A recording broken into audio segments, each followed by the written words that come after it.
Hello everyone and welcome back to the Belgian Beer Brothers channel. Cedric here in Antwerp with yet another brew review, and today is the last iteration, or let's say the little extra that I added to the American Beer Week of 2025, because Robert and John were kind enough to grant me these two Hill Farmstead beers among the others that they gave me, but I happen to have one Hill Farmstead beer of my own in the cellar. So meet La Vermontoise, the Vermontoise. This is also nicknamed the Blaugies and Hill Farmstead connection, because this is a collab between the American Hill Farmstead in Vermont and our own Belgian Blaugies, which is a very typical classic artisanal brewery in Blaugies. It is a 6%er. It is bière forte. They call it strong beer. However, 6% in Belgium is not necessarily considered a very strong beer, but they call it bière forte à base d'épeautre, mal d'orge et au blanc américain, meaning on the base of spelt malted barley and American hops. Whew, French was very far away for me. Okay, that is pretty much all I can say about this label. Yeah, yellow and green works. We have this top of the Hill Farmstead logo, which is subtle but fun to notice. And then we have the horse drawing a carriage, a beer carriage with wooden barrels from way back in the days, 150, 200 years ago, from the Belgian brewers. And I am gonna pour this quite carefully, because you see a lot of yeast residue here, and also on the cone inside. So I put it upright for like 2 or 3 weeks before doing this, and I still see some residue left from when it laid down. So I'm gonna have to be very careful. So, first things first, a glass. Take off this muselet. Non-branded, but Blaugies isn't a marketing brewery. I can tell you that. We've had them as guests on Modest Beer Festival, which I organize with the Antwerp Beer College, and they have a very small stand, and they only have the bare essentials, meaning glasses, beers. Well, we provide the glasses, but they have the glasses, the beers, small amount of commercial plaques, and a pricing list, and that is it. So they really keep it down to the beers to do their talking, to do their marketing. Ooh, that is hugely active, and oh, smells so freaking good. I'm really gonna have to do something about those glasses. A lot of bubbling going on, very active. And you see some like carbon dioxide snakes here, because they cling on to the yeast, and of course because of all this commotion in the bottle, a bunch of yeast popped up, so I'm gonna be even more careful because of that. A huge amount of carbon dioxide. I even saw a small plume coming out there of evaporated carbon dioxide. Look at that.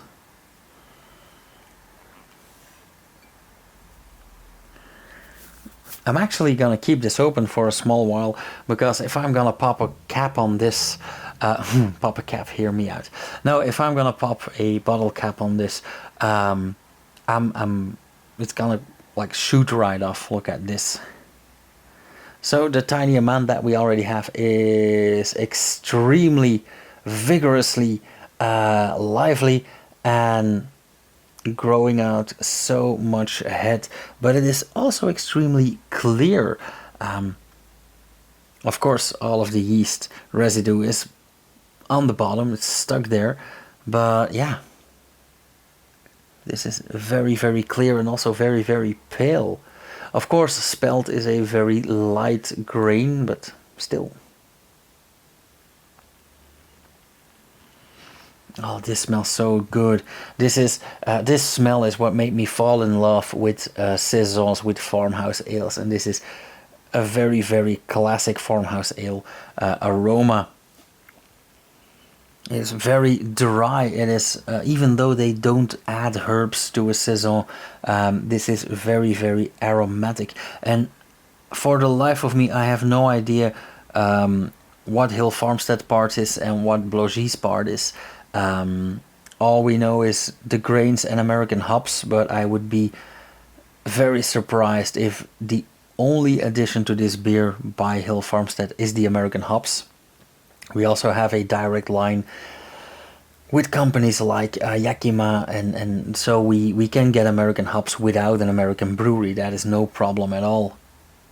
I've been working with American hops for 10 years, I think. And I've only been brewing for 10 years, so it was here way before that.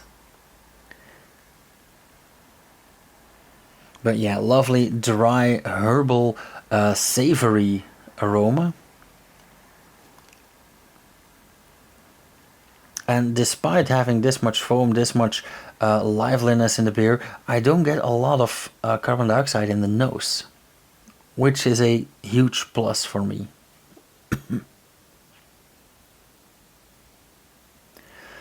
Beautiful white, thick, creamy foam, a lot of it. So let's start with an initial taste. Cheers.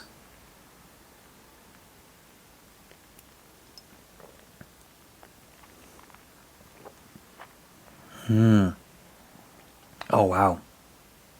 I think for me this is the essence of what a saison, what a farmhouse ale should be. It is extremely refreshing.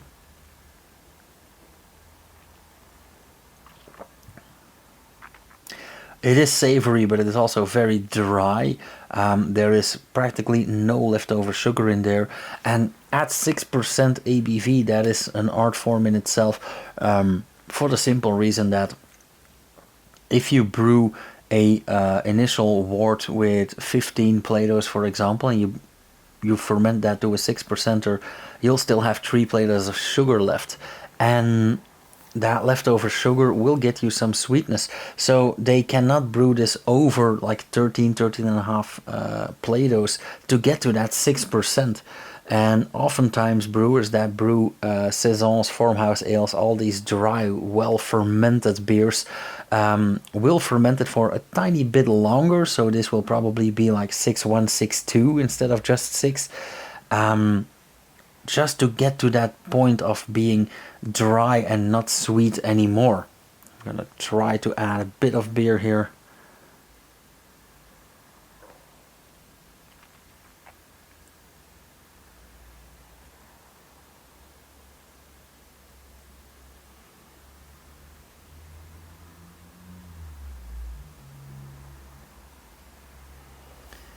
There we go.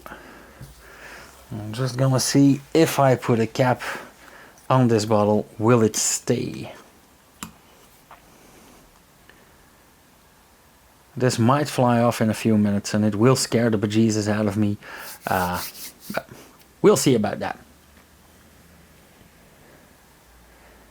Yeah, still pretty pale. It does have a bit of yeast floating in there, but as you guys know, I absolutely don't mind that.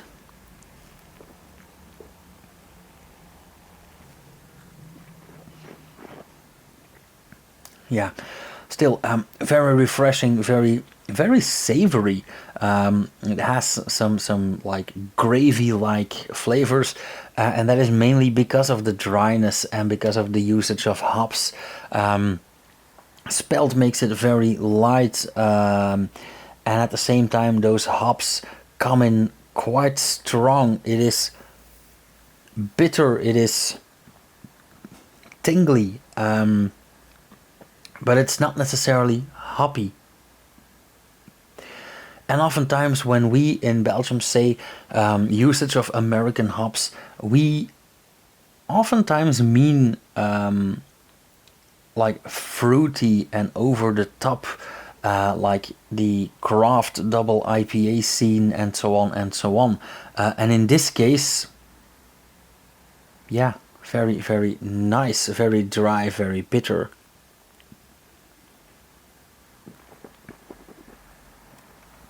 And honestly, I think this can not only compete with Saison Dupont, but I think I love this even more. And I would say it's more expensive, but actually it's not really. I think I would pit this against the Avec les bons vœux du Brasserie Dupont, which is one of my all-time favorite saisons. But that comes in at, I think, 9%. And I wanted to say this one is clearly more expensive, but actually it's not.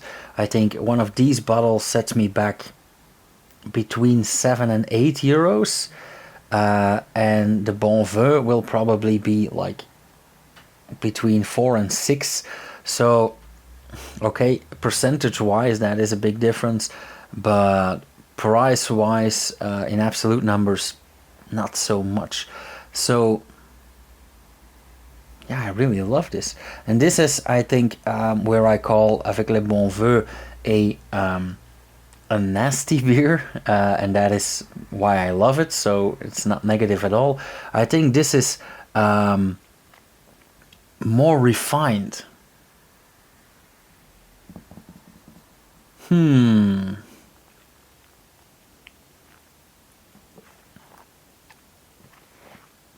I think if you look at my Untapped, Avec les Bon Vœux is definitely in the top 10 of best beers I ever had, and I think I've had like since the Untapped era, like around 1400. But Avec le Bon Vœu is definitely in the top 10.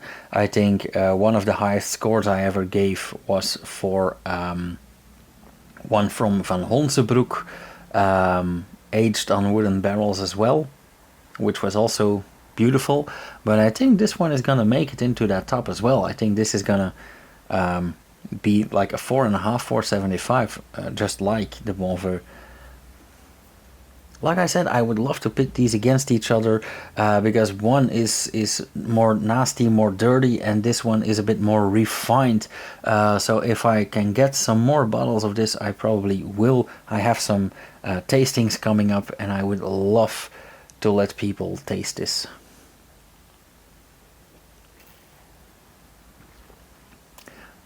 And I think one of the top perks of this one is that it's only 6% and not 9 like Bon Vœu.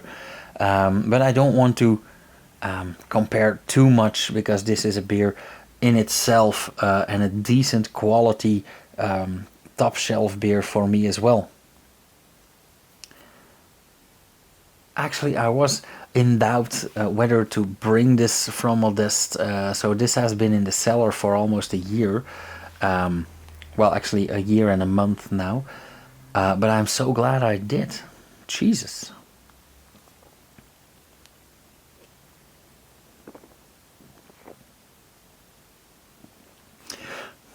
I probably could have done with a bit less carbon dioxide, but apart from that, no remarks. Ooh, and then aftertaste. It's like between the initial flavor and the aftertaste, the hops really linger on your tongue and in the back of the throat, so they are very present. They stick around, but next to that, that after flavor is crisp, is clean, is also refreshing, is bitter, is hoppy. The savory part really fizzles out, but that hoppy dry part is still there. So refreshing, thirst quenching, everything a saison needs.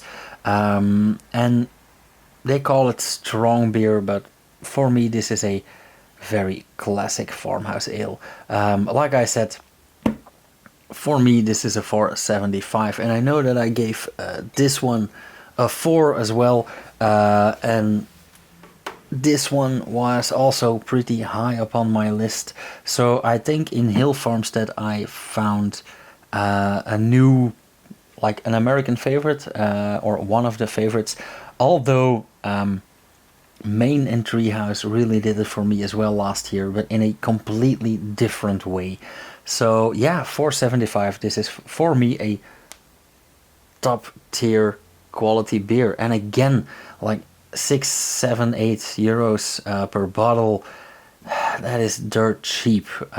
It's a 75. I can share this with like 2 or 3 friends, maybe 4 if we are not too greedy. That is like 1 or 2 euros each. Can't even have a lager at a pub for that price. And I know that pub prices and home prices are different, but you can't find this in a pub. And if you would find this in a pub, you would probably pay upwards of 20 euros for a bottle. So yeah, at this price point, at this quality, for me, and that is one hell of a beer to close off the regular year. Because as you know, tomorrow we're starting with the Mr. Hops Advent Calendar, and just like with these American beers, even though they're technically not my cup of tea, they keep surprising me in a very positive way. They add a lot of IPAs, craft IPAs, for that matter. They add a lot of like quadruples and oatmeal breakfast milkshake, malty stouts, whatever. Normally I'm not a big fan of those, but in this case they have surprised me in a positive way multiple times. So again, I am looking forward to that one as well. 24 beers to go.